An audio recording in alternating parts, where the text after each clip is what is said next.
Baik, bismillahirrahmanirrahim. Assalamualaikum warahmatullahi wabarakatuh. Ma'akum Ustazah Zahra. Okey, kita kembali lagi dalam pembelajaran bahasa Arab KSSM Nahu tingkatan 4. Baik, hari ini kita akan masuk ke tajuk yang ke berapa ni bab Nahu ni? Yang penting tajuk dia ni lah. Al-jumlah al-mushtamilah ala zu. Ayat-ayat yang merangkumi perkataan zu. Apa itu zu? Zu ni maksudnya memiliki, macam itulah. Memiliki. Okey.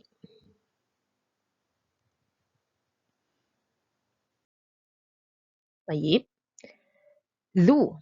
Apa itu zu? Dia adalah ismun min asma'il khamsah. Dia adalah satu kata nama daripada 5 kata nama asma' khamsah. Dalam bahasa Arab dia kita ada tajuk asma'ul khamsah kan. Ada 5 nama yang special tu. Apa 5 nama yang special tu? Iaitu abu, kemudian akhu, kemudian hamu, fu dan juga zu. Dia satu geng asma'ul khamsah ni. 5 kata nama yang special ni. Dan zu ni makna dia dalam bahasa Arab adalah sahib, pemilik. Tadi kan yang memiliki, sahib. Zu, pemilik apa? Pemilik kereta, zu sayyaratin. Pemilik rumah, zu baitin, matalan. Contohnya, okey. Apakah hukum zu ni? Zu dia ada hukum marfu' dan marfu' dia dengan waw. Okay, boleh tengok zu marfu' dia dengan waw. Jadi bacaan dia zu. Dan kalau dia mansub dengan alif. Daripada zu tadi, dia bertukar menjadi za. Zu, dia bertukar menjadi za. Okay, nampak? Daripada zu ni, dia bertukar menjadi za. Sebab apa? Kalau marfu' bil waw, mansub bil alif. Kemudian kalau dia majrur pula, dia akan bertukar menjadi zi. Dengan ya. Majrul dengan ya. So ada 3 hukum lah. Marfu', mansub dan juga majrur. Okey. Apakah contoh-contoh bagi zu? Kita dah tahu dah tadi zu, za, zi. Okey. Kita tengok contoh yang pertama. Contoh yang pertama adalah pada qama zu ilmin. Okey, kat sini zu dia dekat bahagian selepas fi'il. Kita dah belajar sebelum ni qama fi'il. Zu ni dia akan jadi fa'il. Zu ilmin. Zu ilmin akan jadi fa'il. Mu'tadilan. Qama, bangun orang yang memiliki atau sahib pemilik ilmu itu dengan mu'tadil. Dengan cara yang adil macam itulah. Okey. Contoh ayat yang kedua. Ra'aitu, saya melihat zamalin. Okey, saya melihat kat sini ada fi'il dan juga fa'il. Kat sini dah ada fi'il dan fa'il. Jadi, kenapa dia za? Zamalin ini dia akan jadi maf'ul bih. Okay, maf'ul bih kita dah belajar dia mansub. Bila mansub untuk zu ni dia mansub dengan alif. Zamalin yunfiqu. Saya melihat orang yang memiliki harta itu memberikan infak. Selesai ayat kedua. Kita masuk ayat yang ketiga. Marartu. Saya berjalan. B. Nampak ada B kan kat sini. Huruf B. B ni adalah harfu jar. Okay, bila harfu jar, selepas dia Z ni dia akan jadi majrur. Hukum dia adalah majrur. Maka majrur mestilah bil ya. Bizi khuluqin. Sebab itulah dia majrur dengan ya. Maka ini adalah 3 contoh. Okay, daripada 3 contoh ini, 1, 2 dan 3, daripada ketiga-tiga contoh ni, kita akan tengok macam mana nak i'rab dia. Okay. Baik. Kita pergi kepada bahagian i'rab. Okey. Kita pergi kepada yang pertama. I'rab zu untuk marfu' dulu. Maka zu tadi, ayat yang pertama tadi, zu ilmin kan? Zu pada ayat yang pertama, dia adalah fa'il. Tadi kita terangkan. Maka fa'il hukum dia marfu' dan dia bil waw. Wahuwa mudhafun. Dia adalah mudhaf. Sebab apa? Sebab ada ilmin dekat belakang tu. Jadi ilmin adalah mudhafun ilaih majrur bil kasrah. Okey, boleh tengok cara i'rab dia. Okey, fa'il marfu' bil waw. Dan dia adalah mudhaf. Okey, itu untuk marfu'. Kita pergi yang kedua untuk za pula. Okey, yang tadi selesai untuk zu yang marfu', kita pergi pada yang kedua untuk za. Za ni dia mansub. Okey, kita akan tengok apa yang terjadi bila mansub. Za ni dia mansub tadi kerana apa? Kerana dia maf'ulun bih. Maka za tadi maf'ulun bih mansub bil alif. Wa huwa mudhaf. Dia juga adalah mudhaf sebab dia duduk depan. Malin sama juga mudhafun ilaih majrur bil kasrah. Okey, selesai untuk za. Macam mana pula keadaan zi tadi tu? Bizi marartu bizi kan? Bizi khuluqin. Apa yang berlaku kepada zi dan apa i'rab kepada zi ni? Zi adalah isim majrur bil ya. Dia isim majrur, sebenarnya hukum dia majrur jugalah. Isim majrur bil ya. Dia isim majrur dan hukum dia adalah majrur dengan ya. So, dia duduk dekat bahagian majrur. Wa huwa mudhaf. Okay, kemudian khuluqin sama juga mudhafun ilaih majrur bil kasrah. Ini adalah cara nak i'rab ketiga-tiga jenis contoh tadi. Okey, kita masuk kepada tanbih. Perhatian. Adatan dia kata selalunya ta'ti al-kalimah ba'da zu masdaran. Selalunya yang datang, perkataan yang datang selepas zu ni dia akan jadi masdar. Belajar masdar pun kita dah belajar. Haitsu kana asluhu wasfan. Asalnya dia adalah wasaf, iaitu isim fa'il ataupun sifat ataupun lain-lain. Okey, dia bagi contoh kat sini. Ja'a zu ilmin. Fa kalimatin ilmin. Maka kalimah ilmin kat sini dia adalah masdar zu ilmin, kan? Asal dia adalah ja'a alimun. Fa kalimatu alimun wasfun. Kalimah alim ni adalah wasaf iaitu isim fa'il. Okey. Jadi untuk yang ni kita tengok sedikit contoh. Okey. Contoh ibarah dia.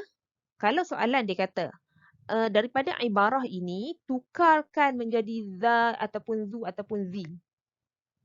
Okey, boleh kita cuba buat, nanti kita akan tengok, kita akan faham apa yang dimaksudkan dengan tanbih tadi tu.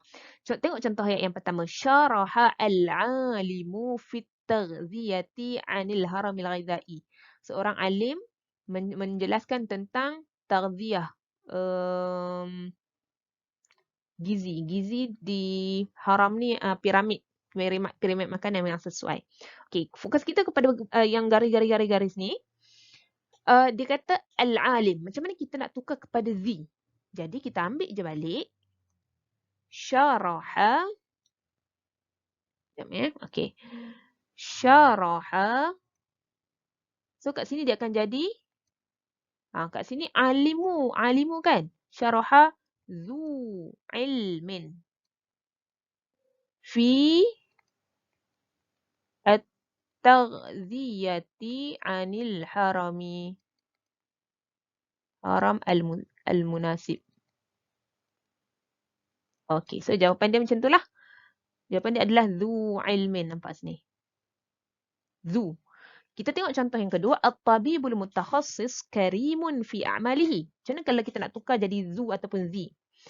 Kita ambil balik. At-tabibu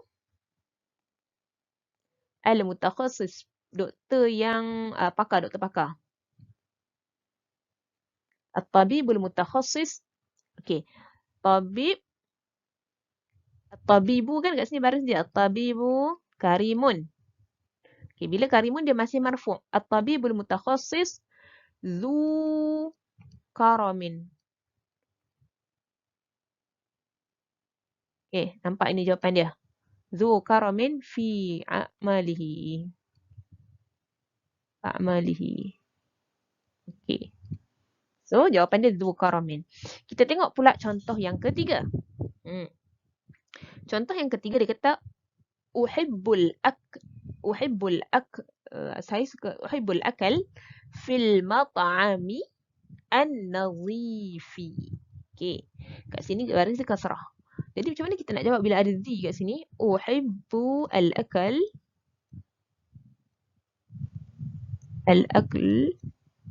fi huruf jar kan? Al-mat'ami. Dia akan jadi zi nazafin. Sekejap, jap.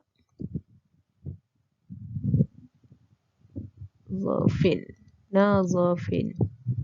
Okey. Nampak dia betulkan jadi zi sebab dia majrur. Dia duduk tempat majrur. Kita tengok pula contoh yang ke 1, 2, 3, 4. Wajhul amili. Kena tahu dululah baris ni. Wajhul amili al-jamili. Di sifah kan dia kena ikut muntashirun. Jadi bila kita nak tukar kepada zu ataupun zi ataupun za, wajhul amili dia akan jadi zi jamalin. Zilah sebab dia kasrah dekat sini majrur muntashirun. Okey. Kita pergi kepada yata'ammadu talibul aminu. Yata'ammadu talibu al-aminu. Okey. Bila at-talibu al-aminu, dia akan kembali menjadi al-aminu, dia akan sama balik dengan yang atas ni.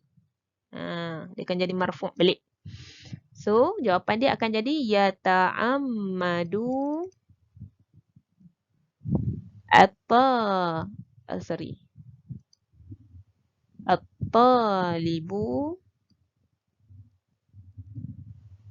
zu. Dia akan jadi zu lah. Zu amnin. Ala apa. Salin balik je. Okay. Seterusnya kita tengok ayat yang second last ni, kedua terakhir ni, yahzaru khubara'ut taghziyati min tanawuli. So khubara'u kan masih lagi marfu'. Jadi kita ambil je balik yahzaru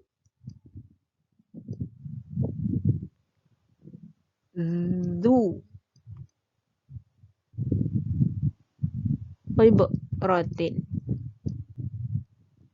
yang mempunyai pengalaman. Zu khibratin. Apa? Sambung je sampai habis. Okey. Seterusnya kita tengok yang terakhir. Innal marida. Kat sini dia mansub. Okey, bila mansub, kalau tengok tak ada lagi kan mansub, contoh mansub dalam ni. Okey, jadi kalau mansub, kita akan pergi kepada inna. Kat asal dia innal marida. Jadi kalau nak tukar kepada zu, dia akan jadi inna za maradin yahtaju, memerlukan, ila musa'adat tabib, memerlukan pertolongan doktor.